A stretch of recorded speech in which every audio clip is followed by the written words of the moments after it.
j'invite les personnes de la table ronde suivante à s'installer pendant que je les présente assez rapidement.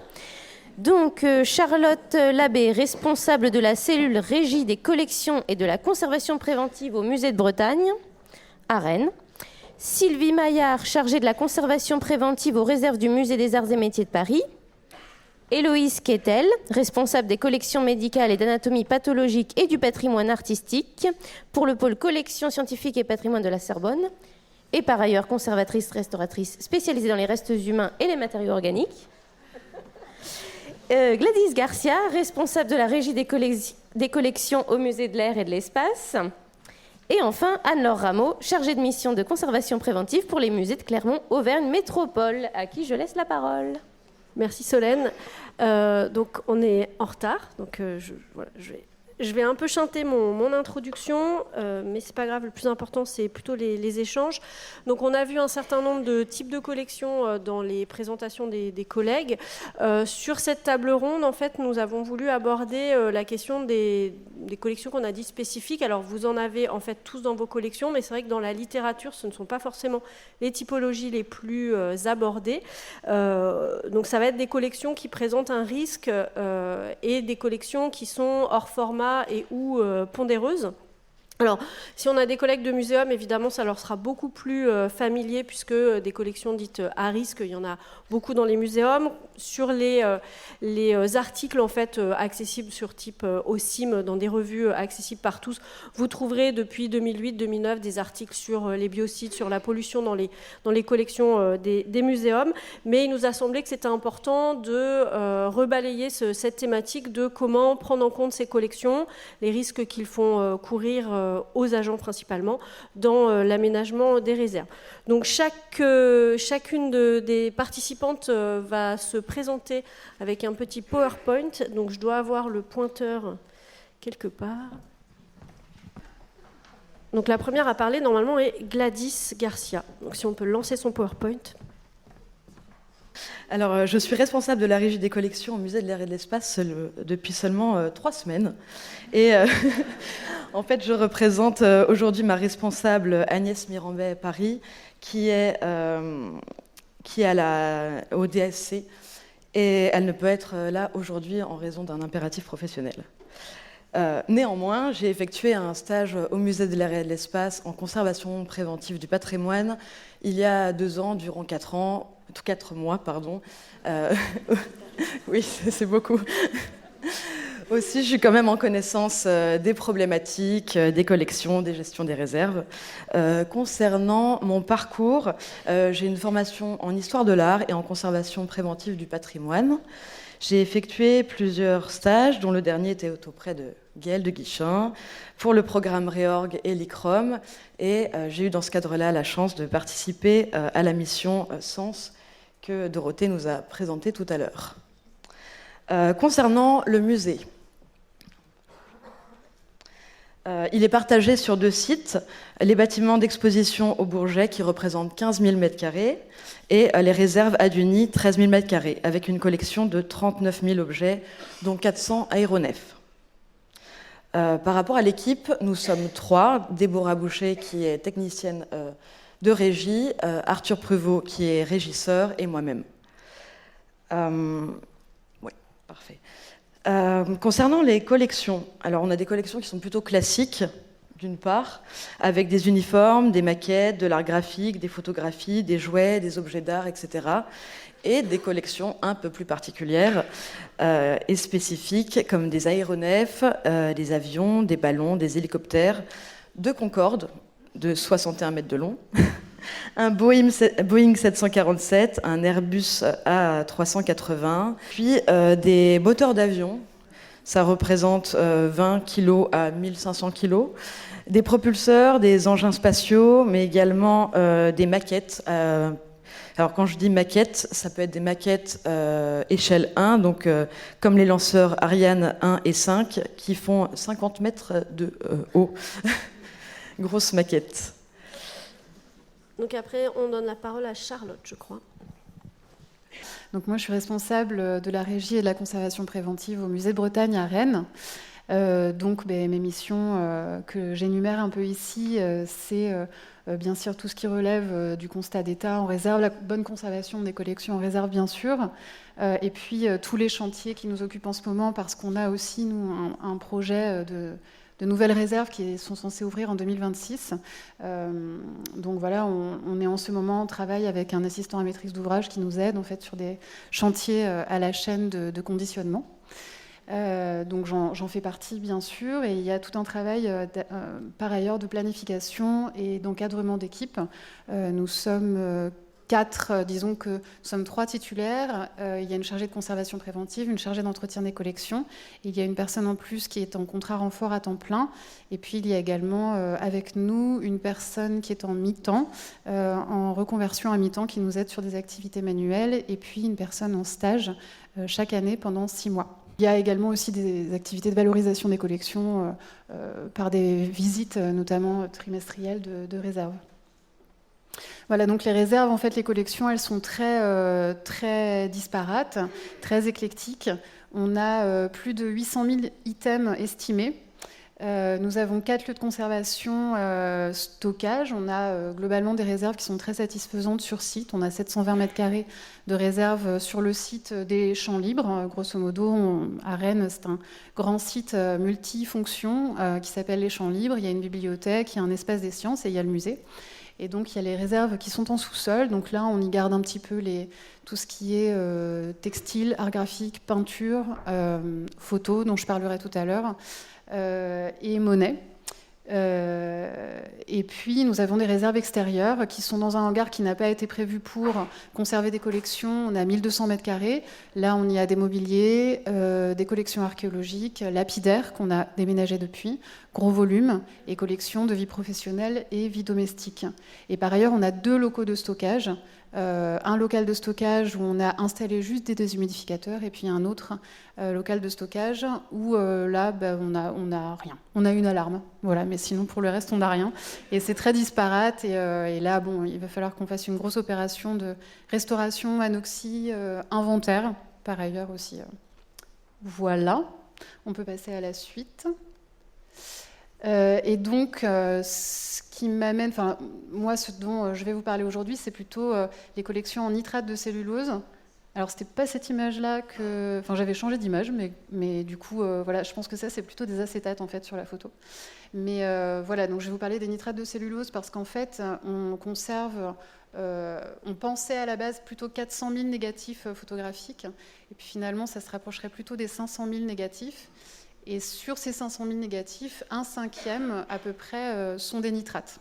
Ce sont des négatifs en support nitrate, donc un support souple, qui a été commercialisé, utilisé entre les années 1890 et 1950, et qui a la particularité de s'auto-dégrader, et qui peut rentrer en autocombustion très vite, mais on en parlera probablement plus tard. Et nous conservons également des collections qu'on dit collections toxiques. Donc là, ce sont des collections dont on n'a pas forcément connaissance, probablement des vernis de peintres, des collections pharmaceutiques. Et on en a à peu près trouvé 300 bouteilles, avec récollement, etc. On en a retrouvé.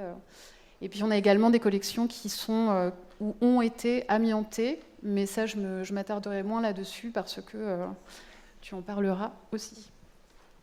Voilà. Donc du coup, maintenant, c'est le tour de Sylvie pour le musée des Arts et Métiers. Bonjour. Alors, donc moi, je m'occupe de conservation préventive depuis quelques mois officiellement sur le site des réserves du musée des Arts et Métiers. Donc ma mission principale, c'est de coordonner le groupe de prévention des réserves. Et en ce moment, depuis quelques années, on s'occupe principalement d'essayer de mettre en place une gestion de nos collections amiantées notamment, mais aussi nos collections radioactives. Alors, pour vous présenter le musée, donc la diapo d'avant, si on peut revenir. Donc c'était la cour d'honneur du CNAM, puisque je dois vous dire que le musée des Arts et Métiers est un service du Conservatoire national des Arts et Métiers. Donc c'est un établissement d'enseignement supérieur qui dépend du ministère de l'Enseignement supérieur et de la Recherche. Donc sur la photographie de droite, vous avez l'entrée du musée, métro Réaumur-Sébastopol ou métro Arts et Métiers dans le 3e arrondissement de Paris. Et l'entrée du musée se fait au pied de l'ancienne église de l'abbaye Notre-Dame-des-Champs. Et c'est dans cette ancienne abbaye que les collections révolutionnaires se sont installées suite aux saisies révolutionnaires. Donc le musée des Arts et Métiers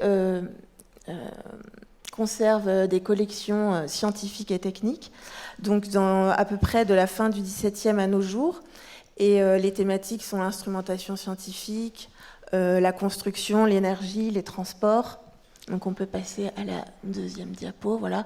Donc là, j'ai choisi un peu quelques collections emblématiques qui sont exposées dans les collections permanentes en haut, donc comme par exemple la chauve-souris, l'avion chauve-souris d'Adair. L'automate joueuse de tympanon, c'est l'ancienne automate de Marie-Antoinette. Un métier à tisser de Vaucanson, ou alors une œuvre plus récente, fin du XXe siècle. Un petit robot Haïbou, un petit chien compagnon. Donc il y a 2500 œuvres qui sont exposées dans les collections permanentes du musée. Et le reste de la collection, 84 000 objets en tout et 15 000 dessins. Donc le reste des collections se déploie sur le site des réserves externalisées à Saint-Denis. Donc vous pouvez voir là en bas à gauche le bâtiment des réserves et en bas à droite un des magasins de conservation, le magasin du sous-sol avec ses racks, palettes, vitrines et tiroirs. Voilà. Et donc moi aujourd'hui je voulais vous présenter, donc c'est sur la diapo suivante, des collections radioactives ou amiantées. Donc là aussi, pour vous donner une petite idée de ce que ça représente, sur la gauche, par exemple de la verrerie radioactive, des minéraux ou encore un autre exemple, une petite fontaine au radium. Juste à côté de ces trois objets, vous avez par exemple une zone des réserves où l'accès est limité, et puis vous pouvez voir aussi une autre armoire de radioprotection avec un fût de déchets radioactifs en attente d'évacuation. Et pour le côté amiante, donc là, vous pouvez voir pareil, je vous ai mis un petit panel représentatif. Donc de l'amiante brute, chrysotile, de la dentelle d'amiante, de la porcelaine d'amiante, des joints sur des appareils, des sortes de bandages sur une ampoule géante, voilà, aussi d'un appareil. Et puis ce que ça représente aussi, la gestion de nos collections, ça peut être un désamiantage dans un atelier de restauration, donc avec une bulle pour une voiture entière, 4 chevaux, ou alors des sacs amiantés qui emballent sur nos racks des collections jugées trop dégradées pour être laissées comme ça dans nos réserves, et donc on les double en sachette dans ces sacs amiantes et avec une fermeture en colle de cygne. Dans le détail de ce qu'on va parler après. Comment ? Tu dévoiles ce dont on va parler après. Oui, voilà. Mais c'était juste pour vous donner un peu l'ambiance, voilà, de ces réserves. Anxiogène. Et du coup, la parole est à Héloïse. Donc moi j'ai un profil un peu particulier parce que je suis de formation donc conservatrice restauratrice du patrimoine. Donc j'ai fait l'école supérieure d'art d'Avignon, donc avec une spécialité sur les restes humains et les matériaux organiques. J'ai eu l'occasion assez rapidement par la suite de faire un stage post-diplôme puis différents contrats, notamment à charge de la collection des momies en travaillant au sein de la plateforme de conservation-restauration des momies et restes humains organiques au Muséum national d'histoire naturelle. Et puis d'obtenir le poste de responsable des collections médicales en 2017, depuis 2017 au sein de Sorbonne Université, et depuis lors de récupérer également le patrimoine artistique de Sorbonne Université. Donc les missions principales, en fait, elles englobent, que ce soit pour l'une ou l'autre des collections, mais donc là plus particulièrement aujourd'hui, on va parler des collections médicales, tout ce qui est de l'ordre de la gestion, la conservation, la valorisation et les différents types d'expertise. Expertise majoritairement justement sur le pendant conservation et restauration, qui reste une casquette que j'ai souhaité conserver parce que voilà, c'est quand même quelque chose qui me plaît. Voilà, on peut passer à la après. Sur l'histoire des collections plus générales de Sorbonne Université, donc ce sont des collections qui sont issues de Sorbonne Université. Alors ça c'est un recoupement, c'est une fusion qui a été opérée en 2018, mais c'est les facs de lettres, de sciences et de médecine. On trouve un panel assez vaste de typologies de collections avec plus favorablement celle de géosciences, paléontologie, paléobotanique, pétrologie et minerais, le patrimoine artistique on l'a vu, l'instrumentation scientifique, on va retrouver pas mal de monumentaux aussi et de spécifiques puisque ce sont à peu près tous les instruments dont peuvent se dessaisir les différents laboratoires, donc plus favorablement de la fac de sciences. Je le rappelle, fac de sciences la plus grosse d'Europe en ce qui concerne la fac au sein de laquelle les réserves sont implantées, donc qui est à Jussieu. La collection de minéraux qui est le musée ouvert sur le site de l'université, et puis donc les collections médicales et d'anatomie pathologique dont j'ai la gestion. Au niveau typologique, donc, des cires anatomiques, des pièces humides, des pièces sèches, des instruments, des lames histo, des plaques photos, des archives, des œuvres d'art graphique, enfin voilà. On a un panel assez vaste de ce que l'on peut trouver, comme je le disais, en termes de matériaux. Ça fait 17 réserves et un musée, donc dans les 17 réserves, ça englobe aussi un atelier de restauration, différents espaces d'accueil, notamment pour le public, les chercheurs, pardon. Et ce sont des réserves avec des tailles, il y a différentes tailles et différents types d'espaces. On est majoritairement, de toute façon, au niveau des sous-sols de l'Université des sciences de Jussieu. Strate d'après. Et donc, en ce qui me concerne, le spécifique choisi, parce qu'il y en a beaucoup, mais là, ça va plutôt être justement la question de la gestion des spécimens en fluide. Donc, ce que je n'ai pas dit, c'est qu'on a un fonds pour le médical qui frôle les 30-40 000 items. Le récollement / inventaire est en cours, puisqu'il n'y en a pas eu de concret depuis 1880. Donc, c'est un gros travail depuis la fermeture définitive du musée en 2016 que d'avoir réimplanté l'entièreté du musée dans les sous-sols de Jussieu et de reprendre un à un les objets. Donc c'est au long cours. Mais donc dans cet ensemble, on a ce fonds de pièces humides qui est préservé au sein d'une réserve dédiée, avec CTA, etc., on y reviendra, au sein duquel on a à peu près 4000 pièces, en cours de récollement également, où on a à la fois de l'anatomie pathologique, parce que ça c'est vraiment le spécifique de ces collections, mais aussi de la parasitologie ou de l'anatomie comparée. Voilà. Et puis j'ai également mis en exergue le fait que tout récemment, il y a moins de 6 mois, on a découvert à peu près 2 mètres cubes de nitrate de cellulose que je suis également en train de traiter. Mais ça, c'est vraiment une broutille en plus sur le quotidien. Voilà. Du coup, on peut remettre l'écran de base. Première question, c'est sur comment chacune, dans votre poste, vous avez eu connaissance de ces collections spécifiques. Est-ce que c'était quelque chose qui était extrêmement fléché et tout de suite bien connu, ou est-ce que c'est des choses que vous avez découvertes? Donc Gladys, c'est peut-être le plus évident, puisque évidemment c'est la nature des collections. Du coup, en postulant sur ce poste, est-ce que tu avais conscience de justement la diversité, la taille, notamment les rampes de lancement de 50 mètres par exemple? Oui, par rapport à la nature et à la dimension des collections, effectivement, dimension donc hors format, et puis surtout collection d'appareils motorisés qui posent encore d'autres problèmes. Donc on a des risques liés aux objets lourds, grand format, aux chutes, à leur conservation parfois en hauteur, étant donné la taille des réserves qui ressemblent plutôt à des gros hangars. Il faut optimiser. Avec beaucoup de manipulations, des appareils de levage, un conditionnement spécifique et non standard. Ensuite, on a des objets inflammables aussi. Et c'est vrai que je n'avais pas pensé à ces questions-là plus particulièrement, avec du kérosène et les huiles des aéronefs.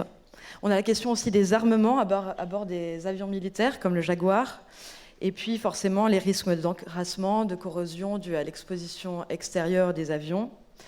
Et ce que je ne savais pas du tout en arrivant au musée, c'est que nous avons 1300 caisses d'objets rayonnants qui sont des instruments de navigation. Donc c'est la petite surprise. Et puis aussi présence d'amiante dans de halls, mais qui ont été détruits. Et Loïs, j'imagine que c'est aussi la nature même des collections universitaires, médicales, d'être à risque.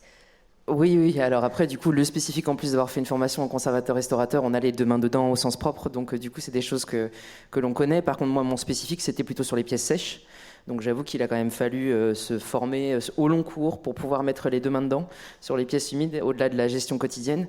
Et puis après, c'est surtout, je pense, c'est la même chose pour tout le monde, mais c'est de la sensibilisation aussi au niveau institutionnel. C'est-à-dire que même si nous, on a conscience des problématiques de toxicité, d'inflammabilité, peu importe de ces collections, c'est aussi de sensibiliser tout le personnel autour et puis les référents en hygiène et sécurité, etc., pour avoir un accompagnement, un suivi, les formations adéquates et surtout les EPI et tout le modus operandi sur l'accessibilité aux espaces, etc. Et ça, pour le coup, pour moi, c'était un prérequis, mais pas forcément pour les gens qui travaillaient autour de moi. De mon côté, il y a eu beaucoup de formations sur le tas quand même. Quand j'ai postulé, je savais que c'était un musée de société, mais en fait, dans un musée de société, il y a des collections qui sont extrêmement éclectiques, et donc chaque magasin de réserve est un univers en soi, quoi. Et donc, la réserve photographique qui conserve des nitrates, je me suis vraiment formée au long cours là-dessus. Alors, la problématique nitrate, elle était vraiment connue, en fait, parce que de toute façon, déjà, c'est en sous-sol et on est dans un établissement recevant du public. Donc, en fait, on n'est pas vraiment dans les clous. Normalement, quand on dépasse 1 tonne en poids de nitrate, on est censé le déclarer. Enfin, c'est déjà déclaré, mais le déclarer, et on devient un site, en fait, classé dangereux. Là, pour le coup, on a à la louche, au plus large, 800 kilos, a priori. Donc, pour le moment, on est bon. Mais bien évidemment, il y a des procédures en fait, très strictes qui sont mises en place, d'autant qu'on a un marché de numérisation et d'inventaire des négatifs qui est mis en place, et que ces négatifs nitrates ont été les premiers à être traités, dépoussiérés, numérisés, et donc bien évidemment, c'est une boîte, hein, c'est une entreprise qui vient faire ça, donc les personnes qui sont en place dans la réserve travaillent avec tous les modus operandi dont tu parlais, qui sont liés au travail sur les nitrates. On a une restauratrice, Gwenola Furic, qui travaille sur la photo dans le Grand Ouest, qui est venue nous établir des protocoles, hein, nous aider en fait à savoir de quoi tout cela retournait.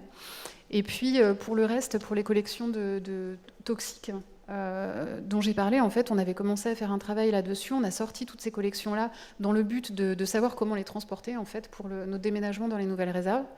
Et petit à petit, on s'est rendu compte qu'en fait, on en avait beaucoup plus que ce qu'on pensait, évidemment. Donc des collègues en ont déjà sorti une centaine, et puis après récollement, on s'est rendu compte qu'il y en avait 200 autres, et puis potentiellement un peu plus, sachant qu'on ne sait pas véritablement si ces collections sont dangereuses ou pas, puisque certains flacons n'ont pas d'étiquette, d'autres oui, etc. Et donc c'est plus là-dessus aussi où là, il y a quand même une méconnaissance de base sur ce type de collection à traiter. Où là, il a fallu se former, et puis une personne en stage a été intéressée par le sujet, Maïwen Koyek, qui a fait un super travail sur ces collections-là, et donc elle a travaillé depuis la reconnaissance de ces collections supposées, parce qu'on n'a pas été jusqu'à l'analyse, qui est très très chère, jusqu'au conditionnement avec notre assistant à maîtrise d'ouvrage qui nous a aidés, et jusqu'au pictogramme mis sur chaque bac, etc. Donc voilà. Et là, c'est pareil, une formation de long cours. Il nous reste encore à appeler des labos en fait pour demander des devis, pour faire des analyses, etc. quoi. Et Sylvie, du coup, les collections au centre des arts et métiers. Quand je suis arrivée au musée, donc j'étais à la régie des collections. Pour les collections radioactives, il y avait une petite légende sur une caisse qui était mise au fond de la réserve. Surtout n'y touche pas, c'est dangereux. Mais en fait, personne ne savait vraiment ni ce qu'il y avait dedans, personne n'avait fait de mesure officielle. Donc voilà, personne ne savait. Et alors l'amiante, je ne me rendais pas du tout compte. Et c'est après avoir fait une pause, au bout de 4 ans de la régie, j'ai suivi les cours du master de conservation préventive de Paris 1. Et là, après, je suis revenue et je me suis occupée de la mise en place du récollement décennal des collections au service inventaire. Et c'est là qu'en fait, on s'est rendu compte qu'on avait beaucoup d'amiante, parfois dégradée. En 2014, il y a eu une enquête amiante, mais plutôt sur le bâtiment au CNAM. Et là, ça nous a vraiment alertés. Et on a fait une formation avec l'INP. Et là, on a décidé vraiment de commencer à s'occuper de nos collections. Et du coup, le corollaire, c'est en réserve. Est-ce que la prise en compte de ces collections vous a amené à faire des aménagements ou acheter du mobilier ou à mettre en place des protocoles? Héloïse en parlait déjà un peu. Des protocoles spécifiques un peu atypiques qu'on n'a pas l'habitude d'avoir dans les musées? Alors, pour les collections radioactives, on est encore en train d'essayer de les répertorier. Effectivement, on a récupéré donc, ce qu'on voyait tout à l'heure sur la diapo, une armoire de radioprotection. Et on travaille avec une entreprise qui s'appelle Honnête Technologies. Et les œuvres les plus radioactives, donc on les enferme dans cette armoire. Et il y a encore des zones avec des minéraux, donc on met encore des zones de restriction. Et effectivement, nous, ça nous pousse à repenser notre parcours de visite, parce que notre concept de réserve, donc, qui a été construit en 1994, était une réserve visitable, où tous les objets étaient plus ou moins visibles. Donc pour le grand public, à certaines occasions, pour des groupes de chercheurs, des groupes d'étudiants.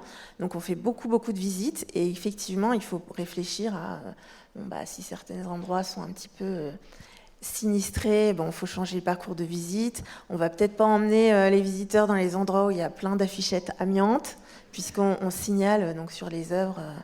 Donc ça se voit parce que certaines sont emballées, donc sont dans des sacs amiantes, mais on a des étiquettes aussi amiantes sur les racks, sur les tiroirs, sur les vitrines, sur les étiquettes code à barre, etc. Donc effectivement, par moment, ça change un peu la logistique. Charlotte, tu parlais aussi de pictogrammes pour le conditionnement de vos bocaux. Comme vous êtes en train de travailler sur une nouvelle réserve, est-ce que ces collections particulières, et notamment les nitrates avec ce risque d'explosion, vous l'avez, j'imagine, intégré dans le programme et que vous avez une salle ou un équipement dédié pour gérer ce risque ? Oui, là pour le moment, on avait acheté des congélateurs. Donc pour le moment, il y a une partie des collections nitrates qui sont conservées à -20, -22 à peu près, avec une procédure précise de mise en sachet, indicateur d'humidité, etc. Et puis, en effet, dans nos nouvelles réserves, un magasin a été dédié pour les collections de nitrates et les acétates à un niveau très dégradé, mais qui sont encore lisibles. Et donc, c'est une réserve réfrigérée à 4 degrés environ, 2-4 degrés, et donc 70 mètres carrés au premier étage. Et le fait que nous n'ayons que 800 kilos de nitrate fait qu'on peut garder cette réserve à l'intérieur, enfin ce magasin à l'intérieur de notre réserve, parce qu'il a été à un stade assez avancé du projet des réserves, il a été évoqué quand même par la direction des risques, le fait de finalement peut-être sortir cette réserve-là et la mettre à l'extérieur, loin de la réserve, parce que c'était vraiment un site classé dangereux. Mais le fait qu'on soit en dessous d'une tonne, finalement, fait qu'on peut la laisser à l'intérieur. Voilà. Mais oui, bien sûr. Et puis pour les collections poison, en effet, on a mis des pictogrammes. Alors, ça, c'est une problématique assez intéressante et complètement méconnue, en tout cas par moi. S'il y a des gens dans la salle qui savent un peu comment gérer ce type de collection, n'hésitez pas à venir me voir. Mais en gros, on a fait venir des laboratoires de chimie pour savoir comment gérer en fait ces collections-là. Les laboratoires de chimie, en fait, ils savent comment gérer des collections actuelles, enfin des flacons actuels. Alors, si on leur demande de gérer ça, en fait, ils vont jeter les flacons, quoi, en fait, et puis avec ce qu'il y a avec. Donc, des collections patrimoniales, ils savent pas comment faire. En fait, ils nous proposaient de jeter tout, mais nous, ce qu'on voulait, c'était jeter le contenant et garder jeter le contenu et garder le contenant. Parce que là, on aurait été embêtés. Ouais. Et de garder finalement le contenu avec l'étiquette dessus, pour notamment si on veut faire une expo, on remet du liquide dedans, etc. Enfin, bon. Mais les laboratoires en fait ne savent pas comment faire, donc on ne trouve pas en fait de gens qui peuvent nous faire des analyses. Donc on va peut-être se diriger vers le laboratoire d'analyse de l'université de Rennes 1. Qui va avoir en fait ce qu'ils peuvent faire, mais du coup on s'est reporté sur les fiches de sécurité de l'INRS en fait, et donc on a regardé un peu sur les étiquettes ce qui était écrit sans trop savoir si finalement le produit qui était dedans correspondait bien à l'étiquette, etc. Et donc on a mis les pictogrammes afférents. Surtout Maïwen, la personne en stage, a fait ça. Donc voilà, on a mis en place effectivement des protocoles, et dans les nouvelles réserves, ces collections seront dans une armoire fermée métallique. Voilà. Héloïse, pour les collections humides, donc avec fluide, est-ce que vous avez un espace dédié avec un équipement particulier ? Oui, comme on a pu voir en photo, justement, on a une réserve qui est entièrement dédiée à cette typologie de collection. Donc la chance que j'ai eue, c'est que dès le transfert en fait, des collections du musée entre 2016 et 2017, ils ont tout de suite eu la pertinence d'installer des étagères adaptées, donc avec des tablettes percées et des bacs de rétention en partie basse, des seaux de vermiculite à l'entrée dans le cas où il y aurait de la casse. Ensuite, moi, je me suis rendu compte qu'on avait un pluriel en fait, de types de solutions de conservation qu'il fallait prendre en compte, notamment le fait qu'on a du liquide de boin. Le liquide de boin, c'est du formaldéhyde plus de l'acide picrique, donc on augmente la toxicité, l'inflammabilité, l'explosivité, enfin bref, la totale. Donc moi, j'ai fait aussi acheter des sacoches d'urgence en fait, avec le matériel adéquat pour absorber, équiper aussi. On a aussi mis des pictos, mais pour le coup là pas sur chaque boco puisque ça serait pas forcément cohérent, mais dès l'entrée de la porte qui s'est vu blindée avec un système d'alarme aussi parce que c'était aussi un espace de déambulation et de promenade pour certains agents de l'université, ces collections, donc on a aussi un peu ajouté de la sûreté à tout ça. Voilà, grosso modo. Et côté musée de l'air et de l'espace, là c'est un peu différent, j'imagine qu'il faut adapter la taille des réserves à la taille des collections. Tout à fait. Et puis, en plus de ça, surtout les questions qui se posent, ce sont les questions de conditionnement. Et pour ça, on a la chance d'avoir des ateliers. Donc les ateliers sont représentés par plusieurs corps de métier. On a des chaudronniers, menuisiers, etc., qui vont fabriquer sur mesure les conditionnements ou les structures de stockage ou pour de la manutention. On a aussi, en termes d'adaptabilité, forcément les équipements techniques, donc que ce soit des EPI, sécurité humaine, ou des équipements techniques. Nous avons des camions, des appareils de levage, des gerbeurs, des tracteurs remorques, un pont de levage, des nacelles, tout in situ pour éviter d'avoir à appeler des prestataires extérieurs. Oui, parce que finalement, la manipulation, du coup, c'est votre quotidien, donc vous l'avez en interne avec tout le matériel nécessaire. Oui, alors pas spécifiquement mon service de régie, entre guillemets. On doit faire aussi appel aux ateliers pour certaines manipulations. Ceci dit, on a tous des formations en régie, moi bientôt, de plusieurs CACES, pour pouvoir justement être le plus autonome possible et ne pas déranger plus les ateliers et les laisser... Et est-ce que du coup ces difficultés, on va rester sur le musée de l'air et de l'espace, va limiter la mise à disposition des collections? Est-ce que ces particularités font que vous limitez la consultation, la restauration, du fait des difficultés qui sont très rapidement là, du fait de la taille et du poids? Non, pas spécifiquement, parce qu'après, c'est une question d'organisation. C'est vrai qu'on est très sollicité. Ensuite, normalement, les collections sont à peu près organisées pour qu'on n'ait pas à aller chercher certaines collections si elles ne sont pas souvent consultables. Ceci dit, on a une réserve avec que des moteurs, et effectivement, s'il faut consulter le moteur tout en haut de... Je ne sais pas combien de mètres font les réserves, on a quand même besoin d'appareils de manutention. Et sur, du coup, Héloïse, par exemple, est-ce que vous avez aussi une limitation de les sortir? Est-ce que c'est des collections qu'on essaye de moins bouger? Est-ce que aussi, question corollaire et qui sera la même pour les autres, c'est une limitation dans l'acquisition? Est-ce que c'est des collections où vous essayez de ne plus augmenter la quantité de collections inflammables? Ouais, alors pour la restauration, du coup, la question se pose pas puisque c'est moi. Mais par contre, ça relève un spécifique qui est la gestion justement des fluides qui sont altérés. Et là, justement, je reboucle avec ma collègue à droite. Tu pourras, on en reparlera. Mais la chance justement, c'est d'être sur une fac de sciences et du coup d'avoir l'équipement et l'accompagnement, même si il faut y retravailler à force et à cri en ce qui me concerne. Pour les sorties et les consultations, c'est toujours à la demande et c'est des demandes assez strictes, c'est-à-dire qu'on est de toute façon sur des collections de restes humains et d'anatomie pathologique, donc on ajoute aussi à ça, je ne l'ai pas précisé, mais la strate pathologie, c'est-à-dire qu'on a aussi des pathologies qui peuvent être complexes, donc on ne va pas ouvrir n'importe quel bocaux dans n'importe quelle circonstance. Donc ça, on est aussi en train de faire un gros travail là-dessus, parce qu'on a potentiellement des choses qu'il ne faut plus du tout manipuler. Donc voilà, il y a systématiquement une bonne grosse réflexion sur qu'est-ce qu'on nous demande, pourquoi on nous le demande. Et ensuite sur la question des prêts, souvent on dit non, simplement parce que les conditions d'exposition ou de transfert, transport, manutention sont absolument pas adéquats. Voilà, et puis il y avait une autre... Sur les acquisitions, est-ce qu'éventuellement, si vous avez quelqu'un qui vous donne tout son... Ouais. Voilà. Alors on est sur une collection fermée, puisque c'est la collection arrêtée de l'ancien musée du Puy-Train. Par contre, depuis lors, donc moi je fais des expertises à l'international sur différentes collections, et il nous est arrivé justement en faisant des expertises de tomber sur des collègues ou des collections où concrètement on ne pouvait plus du tout les prendre en charge sur place. Et donc on a eu des donations de petite envergure. Hein. Donc là on va potentiellement en avoir une nouvelle à la rentrée, mais on est systématiquement sur des collections qui sont corollaires, en tout cas sur la lignée parisienne, construction de l'histoire de la médecine parisienne, donc on s'éloigne rarement des collections initiales du musée, sur des pièces ou des pathos ou des représentations qu'on n'a pas encore. Maintenant on va arriver à saturation, parce qu'on est justement sur un espace de conservation qui nécessite une CTA en marche tous les jours, avec une ventilation au top. On va éviter de gerber les bocaux, évidemment. Donc c'est tout bête, mais tout récemment, j'ai fait racheter des tablettes pour augmenter mon espace de déploiement, parce qu'il doit me rester 2 longueurs d'étagères vides.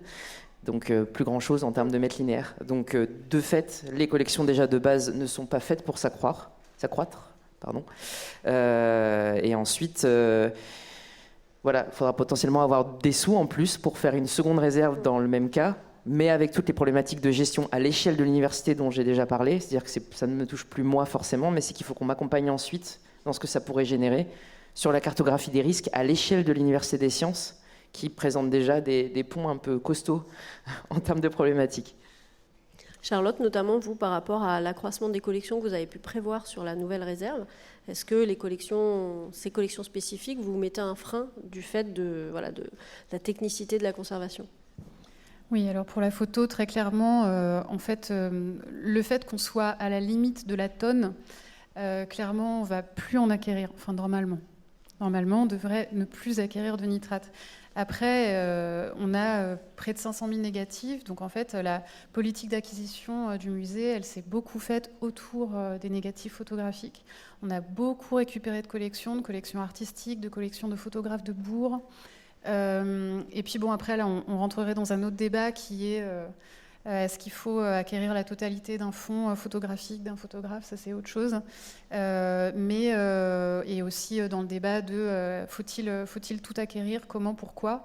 Récemment a été mise en place en concertation et par la conservatrice du pôle conservation Manon Six une grille sur les acquisitions au musée finalement qui est soumise au séminaire d'acquisition, c'est-à-dire doit-on tout acquérir et quelles questions doit-on se poser avant d'acquérir un objet ? Est-il intéressant pour telle et telle raison ? Est-il indispensable ? Est-il finalement... selon quels critères, en fait, acquiert-on cet objet ? Donc les collections de nitrates, pour le moment, vu leur dangerosité et le fait qu'on ne prévoit pas d'autres sites pour le moment pour des nitrates spécifiquement, on ne souhaite plus en acquérir. Maintenant, voilà, il va falloir voir en fonction des avis des différents conservateurs aussi. Pour les collections, pour le reste des collections en fait, pharmaceutiques, etc., là, la question ne s'est pas encore posée, mais on verra effectivement à terme comment on peut les stocker, si on a l'espace de stockage nécessaire. En fait, là, pour le moment, on ne s'est pas vraiment prononcé, mais ça sera soumis de toute façon à cette grille en fait, de questionnement sur les acquisitions. Et puis pour le reste, en fait, on n'a pas vraiment de demande en fait, de consultation des collections en nitrate. Pour celles qui sont déjà de toute façon congelées, donc l'image est numérisée. À voir si les gens souhaitent véritablement voir le support. Pour le moment, c'est une vraie question, quoi. Enfin, est-ce que le support on conserve, tout simplement s'il est vraiment extrêmement dégradé, de toute façon, la question de la radiation se pose. Et de son évacuation. Donc là, voilà. Et pour le reste, en fait, la consultation du support nitrate ne se fait pas, enfin en tout cas pas depuis que je suis au musée. Il n'y a pas eu de consultation. Sylvie, Charlotte parlait de radiation, élimination. Donc vous, la question de est-ce qu'on continue à acquérir, voire est-ce qu'on élimine certains éléments, je crois que c'est posé chez vous. Alors oui, à l'occasion du désamiantage justement de la 4 chevaux que vous avez vu sur une des diapos, il s'agissait d'une plage arrière qui n'était pas d'origine, qui avait été rajoutée au cours d'une des péripéties historiques de cette œuvre. Donc la commission restauration avait voté pour l'évacuation de ce déchet amianté du coup.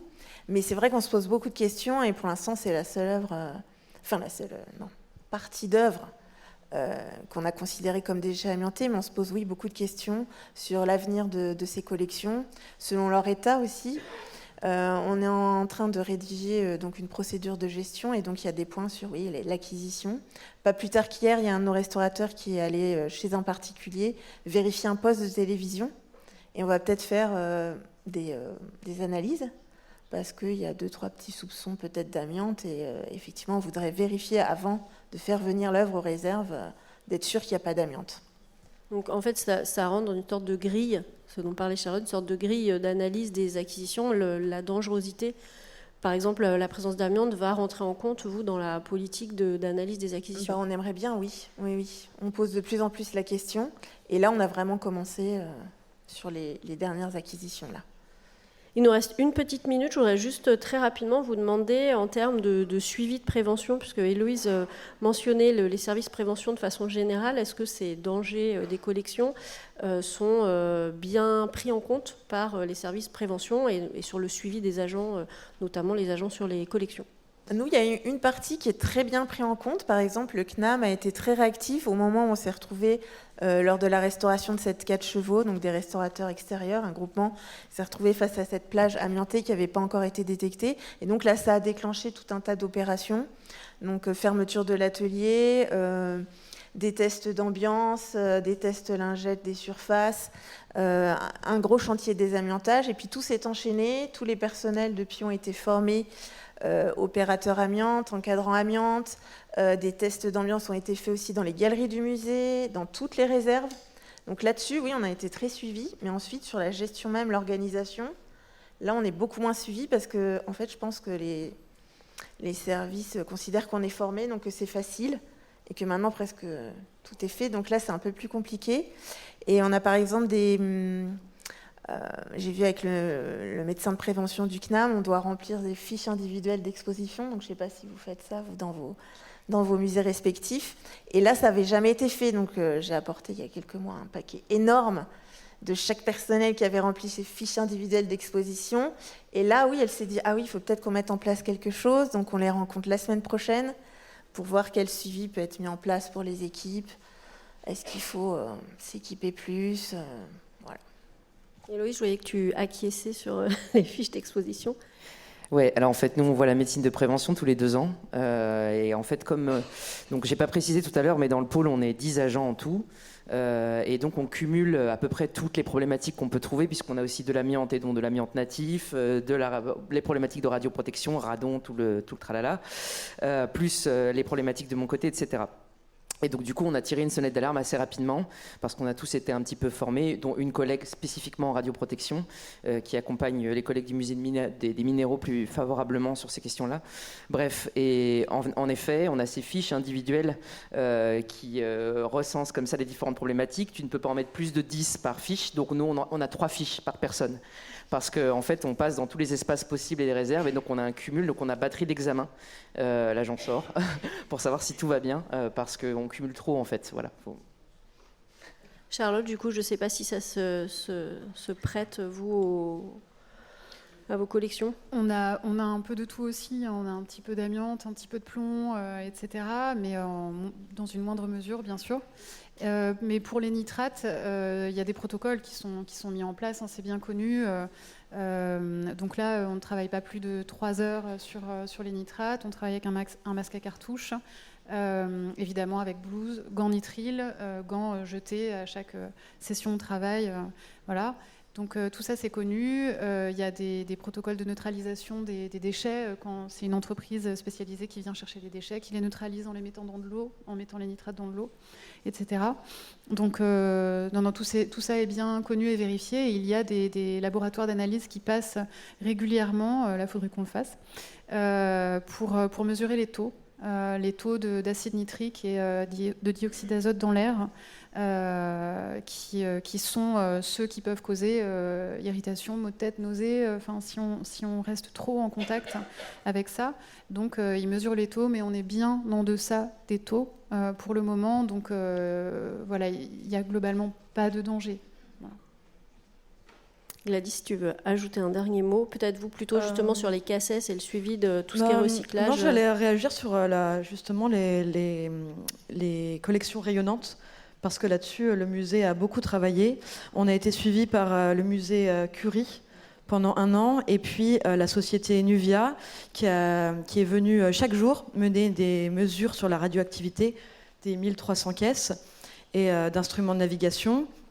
Et notamment parce que les restaurateurs du musée travaillaient à la restauration de pièces qui étaient potentiellement radioactives.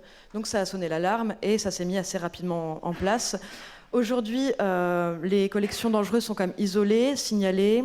Elles sont marquées sur leur caisse par un code couleur et avec une inscription du niveau de radon mesuré. Et notre restaurateur est actuellement en formation pour devenir... comment ça s'appelle ? C'est PCR, c'est ça ? Oui, et je vais peut-être faire la formation Personne compétente en radioprotection. Ouais, c'est ça. Bon, je crois qu'on aurait eu encore beaucoup de choses à dire et qu'on aurait bien plombé le moral de tout le monde. Mais on va s'arrêter là. Je laisse la parole à Solène.